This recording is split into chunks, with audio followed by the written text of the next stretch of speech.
Hi everyone, so here we are. My goodness, how long has it taken to set this one up? I think with the best of intention in the last interview, thinking maybe 2 weeks away, then life got a hold of us. Christmas soon came and all sorts of demands on our time, but here we are. And maybe it's a good thing because it's a good few months on, so it's going to be amazing to hear how Kathleen's getting on. And if you haven't watched the first 3, then my goodness, where have you been? Anyway, Kathleen, welcome back. Absolutely fantastic to spend time with you. I'm looking forward to this.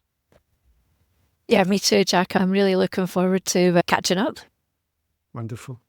So I think the obvious thing is to ask you, where you are. But for the watcher or listener, and my idea here would be to find out where she is with her health journey, clearly what's going on with her writing and whatever else she's been up to. So, Kathleen, do you want to maybe bring us up to date with your health journey? I know you've been involved in podcasts and all sorts of other things.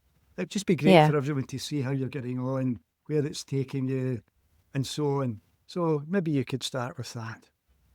Yeah, no problems at all. Just to remind folks, or for folks who haven't watched any original video, 18 months ago, I was in a really bad way health-wise. Even mentally, I was a bit low, maybe even a little bit depressed. I'd put on so much weight. It turned out I had a few debilitating autoimmune conditions. And yeah, things were looking quite bleak. I thought, is this it? I'm a lady of a certain age. I'm just supposed to put on more weight. I'm supposed to be in more pain. I'm supposed to be reduced in my life quality. But a year, actually 16 months ago, Jack, last January 2024, I took the decision to go carnivore from keto. And what a difference that's made to my health journey. I cannot even describe I'm just a different woman. I'm 3.5 stone lighter, which is great from a woman's point of view. We always like to be a little bit slimmer. But even just losing that weight has meant that I can move better. Obviously, my clothes fit better. Self-esteem's higher. My mental health is much better. But more importantly than the weight, actually, it's just that feeling of health.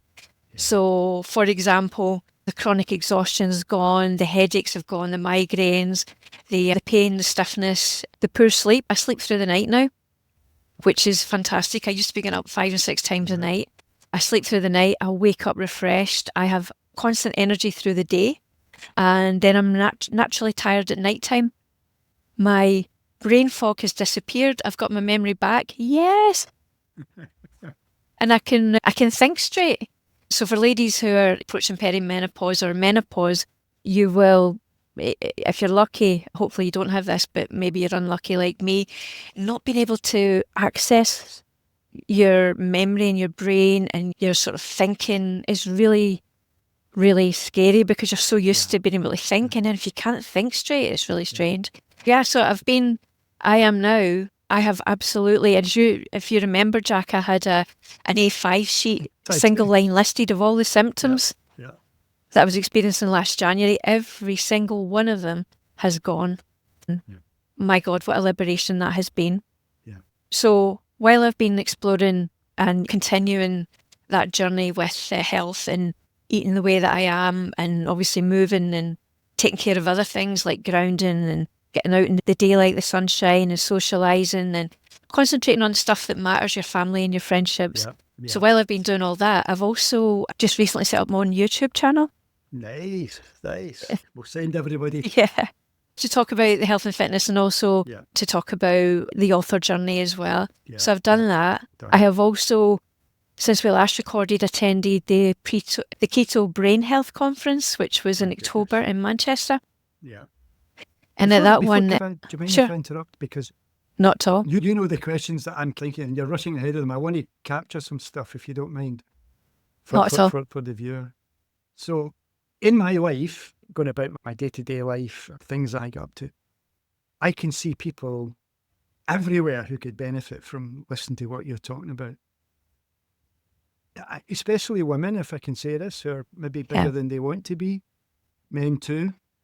People who might be showing signs of what could be leading to, maybe not right now, but not that long away, serious health challenges. And and we all know this, I just wonder if you can give any advice here. Because I just know as soon as you say to them, there's this wonderful lady I've interviewed, you go and watch this, And if they have come and watched you now, not the previous ones, you can see what's going on in their head. But wait a minute. Does that not give you heart disease? You die of a heart attack. Are you eating meat? You must be eating fat, saturated fat. Oh my God. What about your poo? You not need fibre and all the, excuse my language, crap that we have been told Yeah. for 60 years plus. Yeah. It's so ingrained in our thinking that they can't, the shutters come down. Oh, but my doctor won't agree with this. The doctor is so busy, he or she has no idea what's going on behind the Yeah. scenes. And when they do, they'll talk to us privately and say, look, I can't do this publicly, but you're absolutely right, keep going. I'm not allowed Yeah. to recommend these things. Yeah. So anything you want to say to the person who's sitting here going, but Jack, come on, this is dangerous. And I know you've worked Yeah. with doctors now and you're talking to doctors and Yeah. no doubt interviewing doctors as I have, but anything Yeah. you want to say to those doubters? If you suffer from any autoimmune condition, if you suffer from any chronic condition, it can usually be cured by just looking at your diet, what you're eating. And that means at the very basic level, just letting go of the ultra processed food, the sugars, the grains. Just getting rid of those will make a big difference to the inflammation in your body. It doesn't take a rocket science to work that out. We're eating stuff we shouldn't be eating. We're not biologically designed to eat, but they've been designed by scientists to have that bliss point and to have that, you need more, you become addicted to it. There is a thing out there which is saying that we've been deliberately addicted to processed food so that we keep eating more and more. Yeah. So do your research, have a wee look around, just type in keto or carnivore plus the condition you'd like to get rid of. What I would say to you is give it 3 weeks at least. They say 3 months. Just giving it those 3 weeks or the 3 months that you do, you will find that there is also a reduction in other symptoms that you've put up with for years that you didn't even know could be cured. Yeah. Excuse me. So for example, for me, I have been diagnosed with MS. It's progressive. There's no cure. And I'm like, do I accept that or do I look for something else? And online I found other people who were giving their testimonies about having MS and their symptoms being in remission. I am now one of those N of ones. Yeah. So yeah, absolutely, give it a shot. Do your research. So what I did was I went to this conference last October, and there were the most expert speakers, all very qualified in what they teach. So for example, there's a lady called Zoe Harcum. Yes. And her talk was called Fat or Fiction, which was just going on to what you were talking about there, Jack. If I eat fat, I'm going to become fat. Hey, we're not supposed to eat saturated fat. It's bad for you. And as we know, it turns out that all the guidelines that we've been given, well meant, but it turns out it was based on false research. It was paid for research by a couple of professors at Harvard, which then went worldwide. It's not actually based on like scientific fact. We've been eating saturated fat since day dot. But it's only in the last sort of 60, 70 years we've been told to steer clear. And as we've reduced our fat, the incidence of type 2 diabetes and autoimmune conditions and cancers has skyrocketed. Mental health conditions, it's all rocketed. So the data that we've been given, the information we've been given has been wrong. And during Zoe's talk, she gave all these different facts and figures. She's a complete nerd. She's Cambridge and Oxford educated. And she gave all these research studies. And basically, one line that caught my attention, that's dead simple, was fat doesn't make you fat in the same way that greens don't make you green. I loved that. I was like, yeah, that's so simple, but it's true. And they explained the biological process about how if you only eat fat, you will not get fat. And testimony, I've lost 3.5 stone. I've not put fat on, but I'm eating fatty red meat. I'm eating around 3,000 calories a day. And for my height and my activity, I'm only supposed to eat 1,100, yeah. Forgive me. Yeah, sure. People watching this, 3,000 calories a day and losing weight. The thing about this, folks, is you never feel you're on a diet. And we've all done all the diets. I certainly have. So I get power to do what I do. Yeah. This is not a diet. You can eat as much as you like and you'll still get thin. Thank you for making that point. Oh, no worries. I was shocked I don't count calories, but as an experiment, I thought I'll just have a wee look. I'll just measure how much these steaks are and, what it comes out to. And it was about 3,000 calories. But when I'm hungry, I eat and I eat. And I guess my body must need that. It must need it to repair all the damage that I've done in my brain and around my body and all the rest. Yeah. And again, this is me coming from being a long-term amateur endurance athlete. I was eating what I thought I should be eating. Yeah. I was eating the pasta for carb load and all that sort of stuff. Yeah. But in the end, actually, I was inflaming myself and I didn't realise. So there's that. And then also at that conference, I met Anthony Chaffee, the plant-free MD. Yeah, wow. Wonderful guy. What a guy, yep. So he's fit looking. He's fit looking in the flesh as he is with these videos. He is, and he's as big as you think. He's like a big bear. He's all muscle and all the rest of it, yeah. And also he's a plant-free MD on YouTube. Yeah. Definitely look him up for any health conditions or just for any help you want on carnivore. But he is just as kind and affable in real life as he comes across on his podcast. When I met him, I basically shook his hand, Jack, and said thank you. Obviously, I've thanked you as well for signposting me carnivore, but for him, he's a neurosurgeon specialising in MS. And I said to him, thank you. I said, my life is completely done 180. I'm just delighted to be alive. I've got hope again. Thank you. And he said to me, would I like to take part in one of his studies? Oh, wonderful. So he's doing a worldwide study.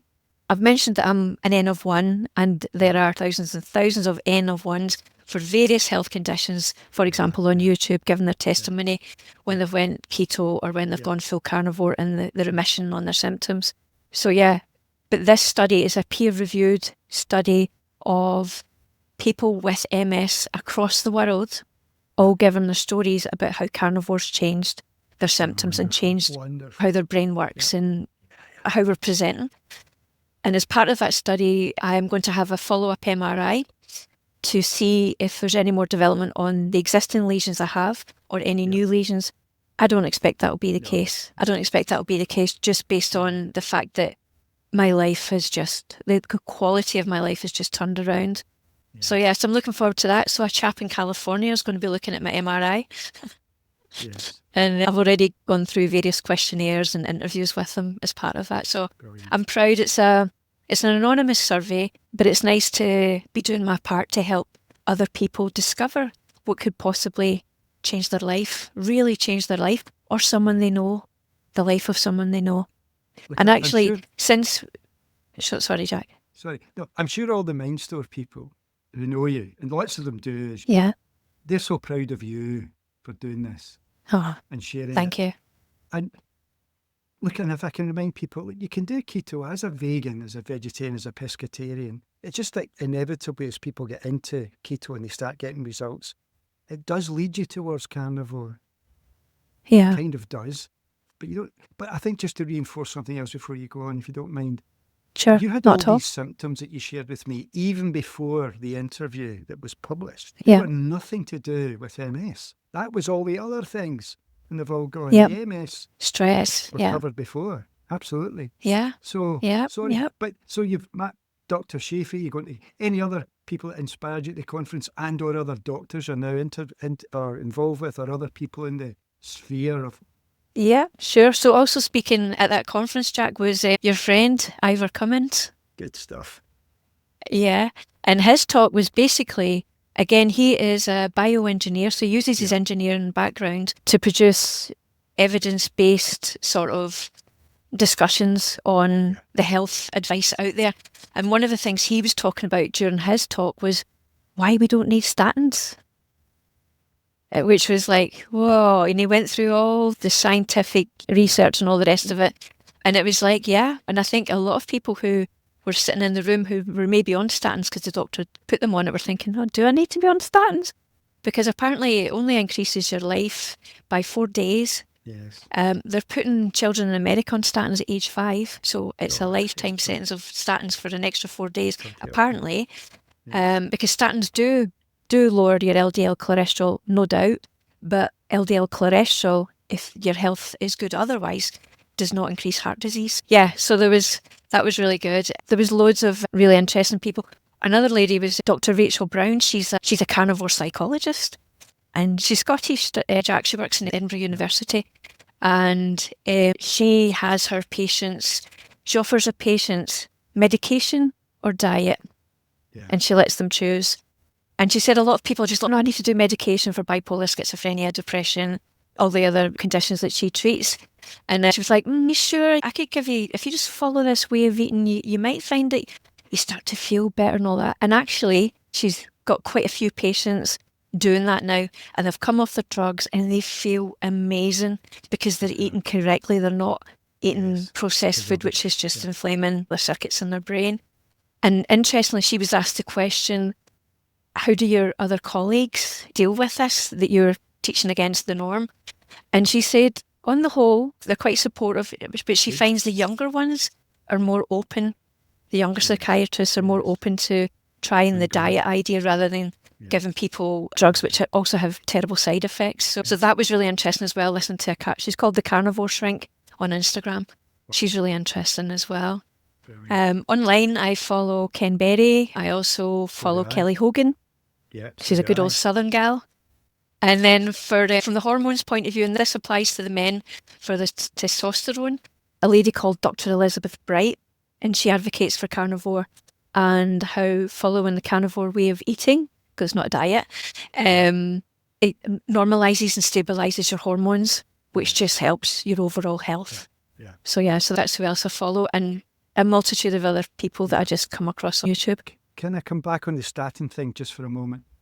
Because an amazing doctor who's put up with madness of because I've had this challenge with my lungs for years, and he's put up with me doing I like to do this crazy thing. Could you maybe get it for me on the prescription? But he has a go at it. But then it got to the point when I got my latest very simple test that they do for my age group.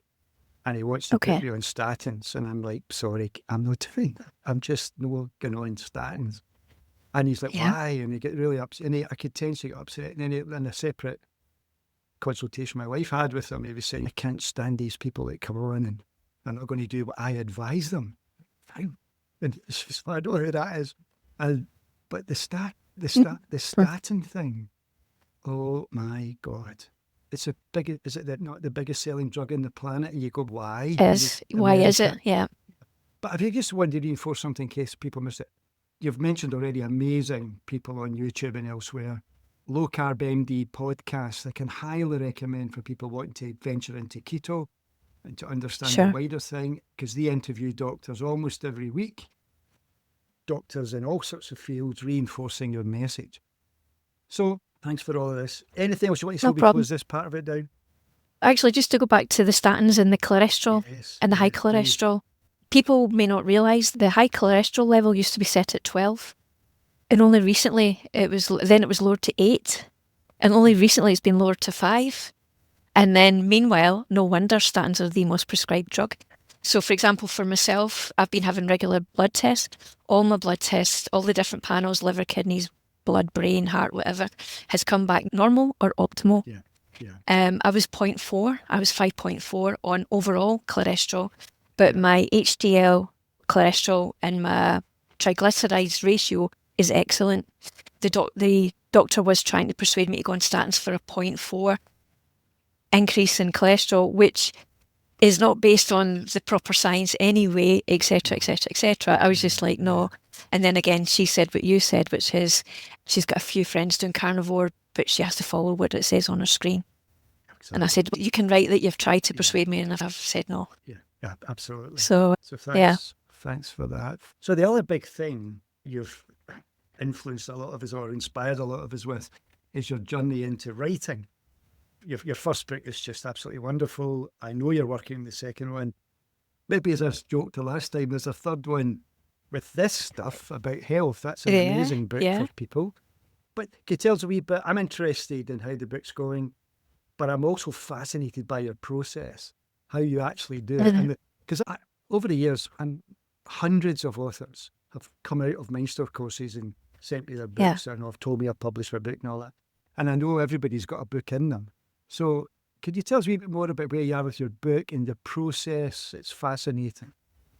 Yeah, sure. First of all, I'd like to thank people who reached out to me following the podcast on the book, for example, after all of them, but we're talking about the book one in particular.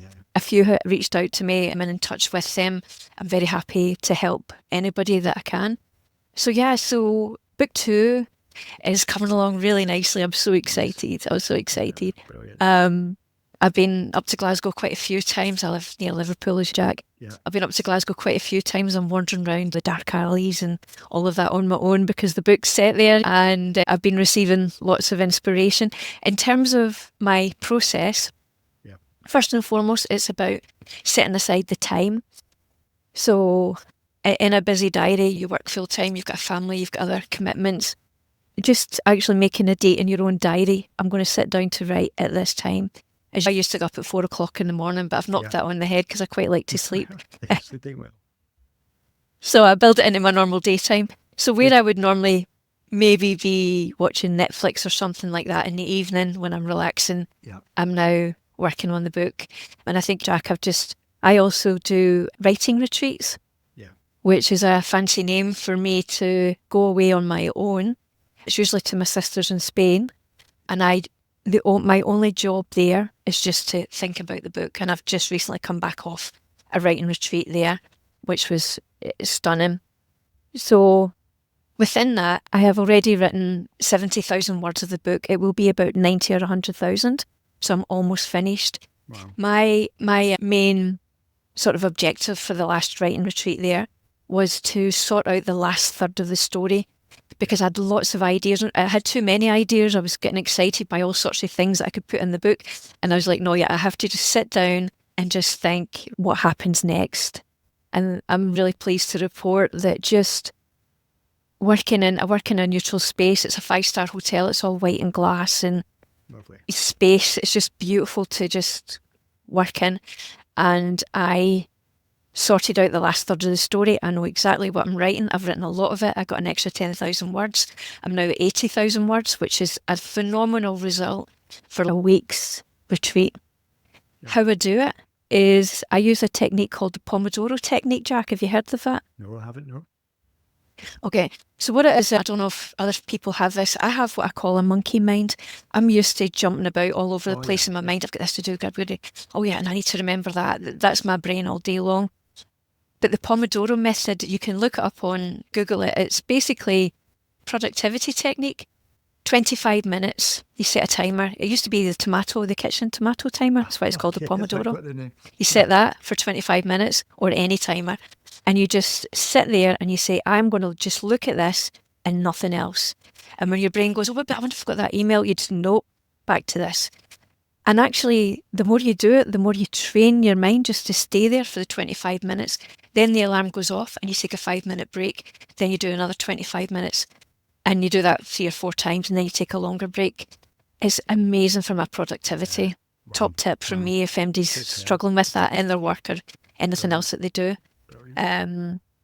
So that's how I do it.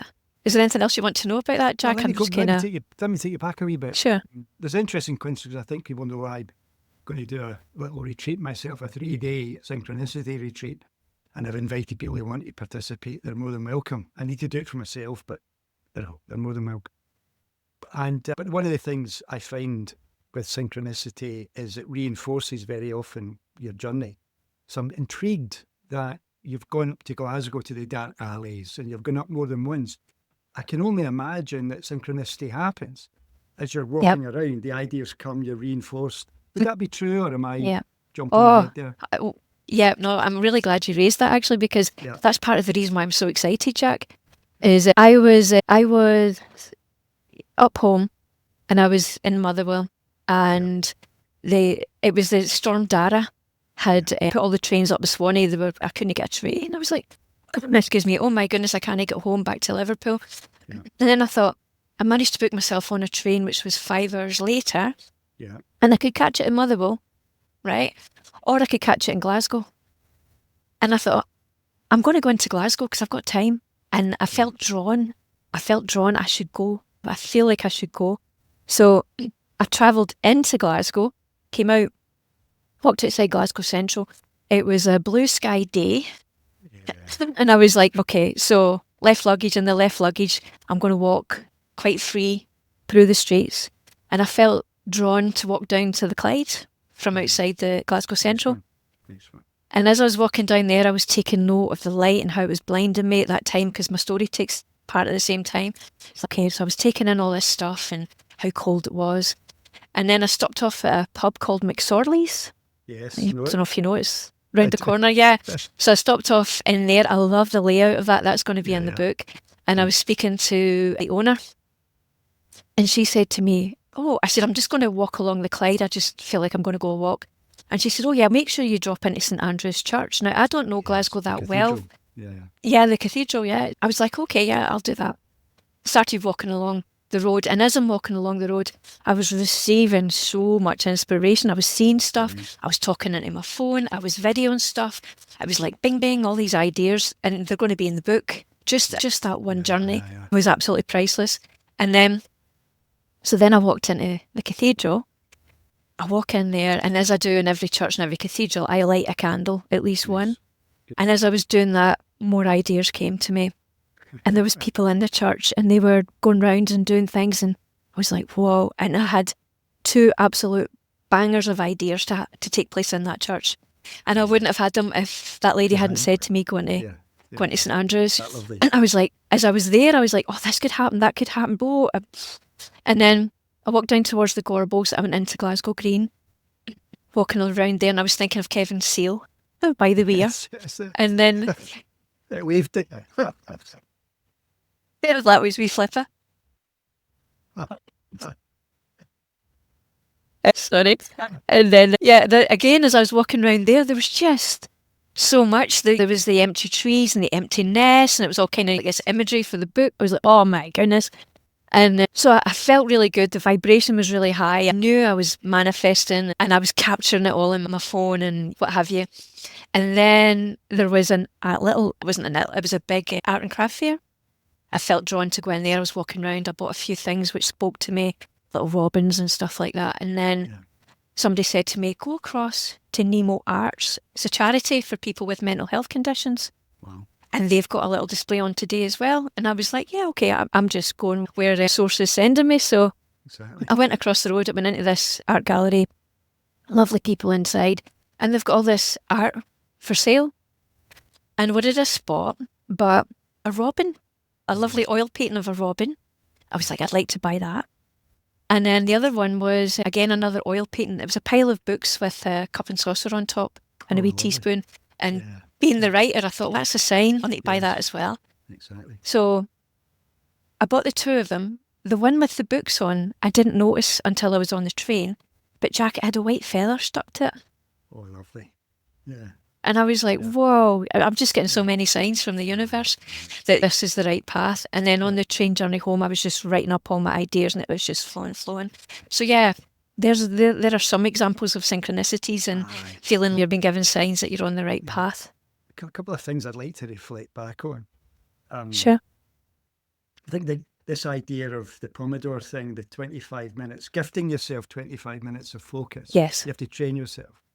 Most people can't find 25 minutes to focus on themselves. When I'm doing this synchronicity thing, 3 days, you're forced into it because you can't talk to one another and so on. So you end up sort of, and the synchronicities you've just mentioned will just flow in the journey there and the journey back. It's where magic happens, as you've just noticed. You've just back in the train, suddenly you see the sign of the feather. It's magical, isn't it? And I remember the very first time I took the risk, I was doing the island for the first time, Pavilion Theatre in Glasgow. I think we had 1,200 people in the audience. Didn't know who any of them were. That's another story, but that's about it.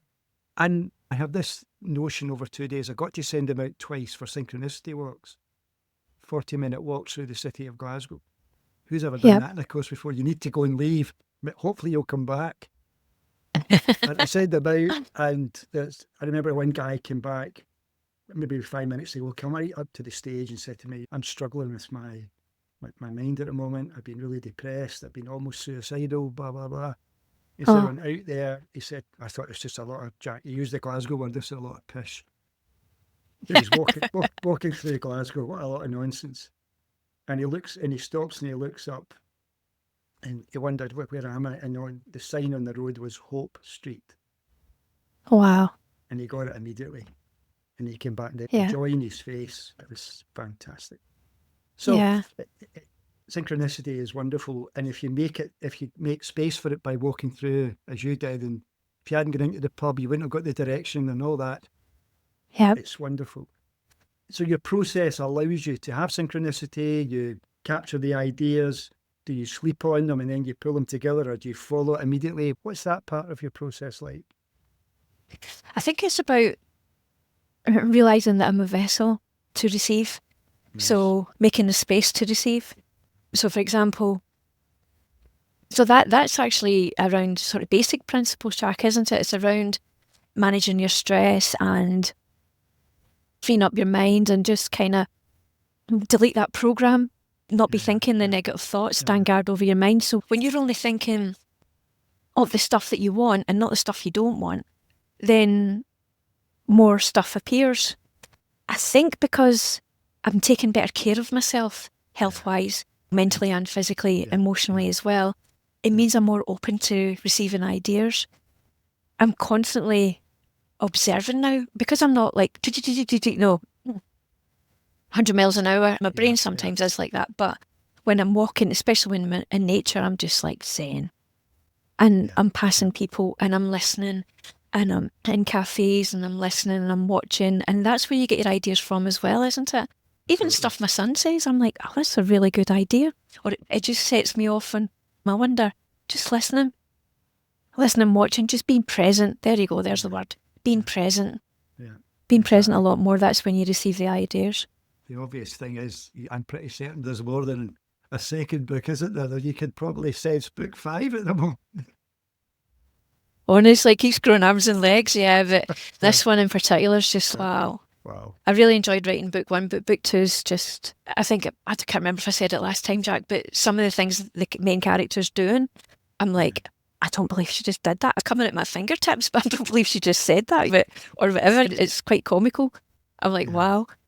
But yeah, I love that. I love receiving. I love being creative. I love just that whole process. And I love working with other people as well. Yeah, unfortunately, being a writer, you don't really get to do that much. But yeah, it can be. But I'm lucky I've got lots of creative friends that I can bounce ideas off but one of the elsewhere. things I would say for someone is thinking to do this, for a moment you've got a friend in the owner of a pub in Glasgow that you otherwise wouldn't have had a friendship with. You're overhearing a conversation in the bus because you choose to go by bus, and you can momentarily you've got friends, little conversations you overhear that inspire you.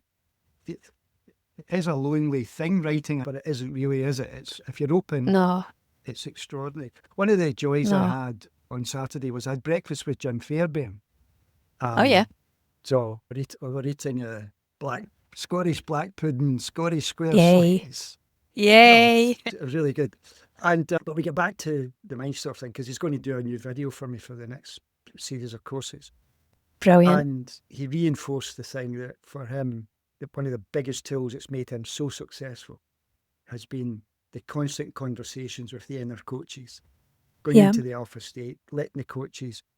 And I suppose for writers, they may or may not know this consciously. I know you must do it, but they might not know that actually very often their characters show up in their mind almost like coaches, although they don't realise they're coaches. Have you had much fun with the coach thing like Jim does almost every day? Yeah, I program every single day, Jack. This morning, last night, through the night. And so I do.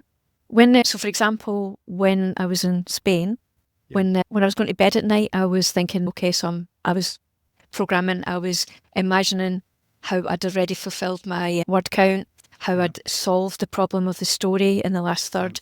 And then when I wake up, and then first thing I do is gratitude. I do gratitude first. So I do my gratitude and then I program. And in my programming, I am going into the media room and I'm meeting my coaches and I'm talking to them. And I was asking them last week for help to just sort out the chronological order of the story because there's so much I wanted to put in it and what have you. And they were just like talking to me as they do and reassured me that it would come, and it did come. Yeah, I definitely use that, for example, for writing the books. And absolutely, the characters can inhabit your mind, you become obsessed with them, that they're like almost like your friend in your brain. Yeah. She would do this, she would say that, what would she say Yeah. here? That Yeah. character would do this. So yeah, you're constantly thinking like that Brilliant. Brilliant. without sounding as though I'm a bit daft. Well, but nicer people know you're not. Those have the joy of meeting you in person. But if people follow Mindster, do Mindster, they know that the coaches is absolutely fundamental. But then that's what Andrew Carnegie said back to Napoleon Hill. It was the most important tool of his whole career too. But anyway, is there anything else that you're also attracted to at the moment? You've got a busy life and you've obviously having the joy of writing. What's going on in your life that's maybe you could share that might give us some encouragement? I think what I've done is I've taken inspiration, actually, Jack. So thank you from you. Obviously, I take inspiration from you anyway since 1998. But it's speaking to you about my journey in general. I was thinking I'd like to share this with other people if it will help. Yeah, of course. So actually, the minute my ability, I'm constantly helping other people, friends and associates and people I don't even know around the world who sort of contact me about different things. But not tons, by the way, but just a few. But I just think I'd like to, if I can help people more, rather than being a one-to-one, maybe it's a one-to-many or one-to-a-few, I'm very happy to do that. And that's why I've taken some courage and actually set up my own YouTube channel. I've still to record my first video. That'll come. Yeah, absolutely. But if I can help anybody who's on the MS journey. Can do it. If I can do it. Oh, wow, Jack, come on. You're Jack Black. Technology. Oh, my God. Yeah, that's what I'm thinking. It's just the tech side and that. So I've been doing like research and stuff like that. And actually that's been fun because I really enjoy helping people. And if I can, just by spreading my story, I'm very happy to do that. So yeah, that's something else I'm looking at. Another little string to my bow. It's just doing that as well, just to help people. Fantastic. Here's another coincidence, by the way. And maybe you heard me say this the other day. I'm doing an event in Canterbury. I'm doing a full day Mindful course, 28th of June. Everybody's welcome. The tickets will hopefully get snapped up. They're not published yet, but we're going to get there shortly. And part of nobody knows who I am down here, one or two people, but very few. And one of the ideas we've got is for someone locally to interview me, and we'll put that on a private YouTube thing for people. And so this woman comes by coincidence. I sit down beside her, have a conversation. Oh, I'll do that for you. I'm also a trainer, blah, blah, blah. So she knows what to do and what to ask. So we agreed to go and walk around Canterbury last week just to see venues, because we want to film it outside. I've got a young filming guy. He's all enthusiastic. Yeah. He can help with all sorts of stuff. So we go walking around Canterbury, figure out where we want to do it, which was great. But just at the start of it, I'm like, I don't really know her. So getting to know her. So what's your story? Blah, blah, blah. And I'm explaining to her various things. You before it, actually, just about, because she's interested in health thing. And I say to her, so that was your story. Where did you start out? Oh, I used to work for Littlewoods. Wow. Coincidence, eh? This is before no such thing. You're just like, source, hello. You know, again, yet another sign. And she worked in retail as well in Littlewoods. Yep. You'll need to DM me her name. I might know her. Yes, I did mention you, but I'm going to see if I can put you together, because I think it'd be great. Maybe you could interview her or something for your channel in a different way. But brilliant, because she's a really amazing teacher. So that was fascinating. Then the other one about just coaching is, we'd done all this sort of walkabout thing, went to a cafe, sit down, just talk about what we might cover in the interview.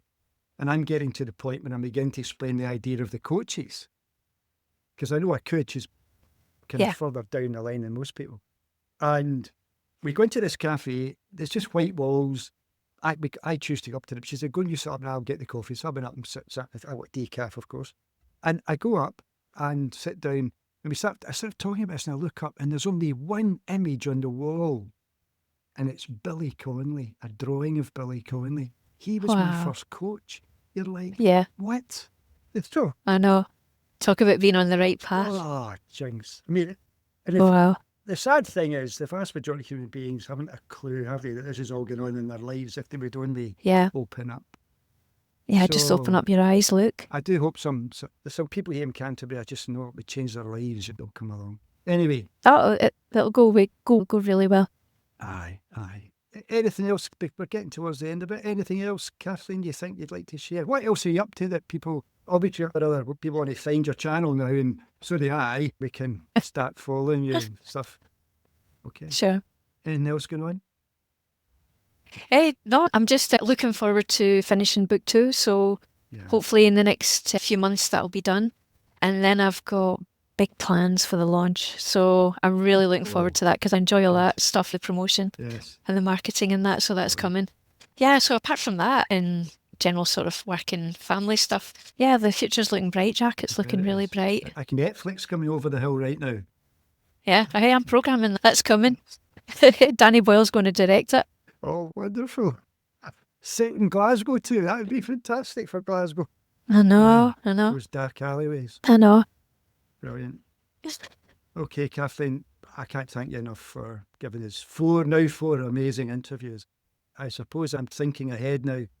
When the book is out, number 2, I'll maybe come back to you and ask you for another video. But I know people love just Thank you. hearing from you and so on. And obviously, That'd be if you've brilliant. enjoyed this, for goodness sake, go and search out Kathleen. Do you want to give us a couple of points of reference where people can find you? Sure. So my author name is Kate Fridriks, Kate, and the Fridriks, Fridriks, Kate Fridriks. And you will find me on Instagram. You'll find that's my website, katefridriks.com. Also on YouTube as Kate Fridriks as well, and Facebook as well. So you'll find me on all the main channels and also X. I'm just not on Blue Sky or anything like that just now. Is it also worth mentioning, Jack, about the Keto Brain Health Conference in October this year? Please do. So it's going to be, if you are interested in keto or carnivore for your brain or your body health, then especially for the folks in Scotland, you have no excuse. It's actually taking place in Murrayfield Stadium in October this year. And the speakers are looking pretty good. They're still being confirmed, but it looks pretty good. Honestly, if you don't come away from that conference feeling inspired about your health, then you will. So it's money well spent. And I'm not being paid by them, but I'm just saying, go, honestly. It'll change your life. Superb. Kathleen, thanks again. Wish you every success with the continued process of writing, the joy of it's going to happen, obviously, and then finally, when you finally get to that point where you realise that's it, and you close it off and you hand it over, it'll be amazing. But also, for everybody, I'm sure it'll be amazing to hear from out of the research how you got on with your scan. And I think this is something I should have come back to. Why wouldn't you expect not to have any growth? Because you're obviously feeling so amazing with your health. It's just abundant energy because I did do this stuff. Yeah. How could anything be wrong? So, exactly. Exactly. And the blood tests bear that out, and the ECG and the various other tests I've had done, the MRI last March, they all bear out that I'm not doing anything wrong. I'm doing it all right. Yeah. Everybody wonders, why come we don't all know this stuff? Well, because they don't want you to know all this stuff. That's at the end of it. People need to make money. Who wants to give up their job as a doctor or a pharmaceutical person and all the rest of it? Of course you do. In chemistry, they need their jobs. Of course they do. But you don't necessarily have to participate in all that stuff. Anyway, folks, what can I say? We've got a few more people lined up. All good. So we'll see where we end up. Kathleen, thanks again. Take care of yourself. What a joy to spend time with you. Thank you. Pleasure as always, and always great to spend time with you, Jack. Thank you. Cheers. Bye now. Bye-bye.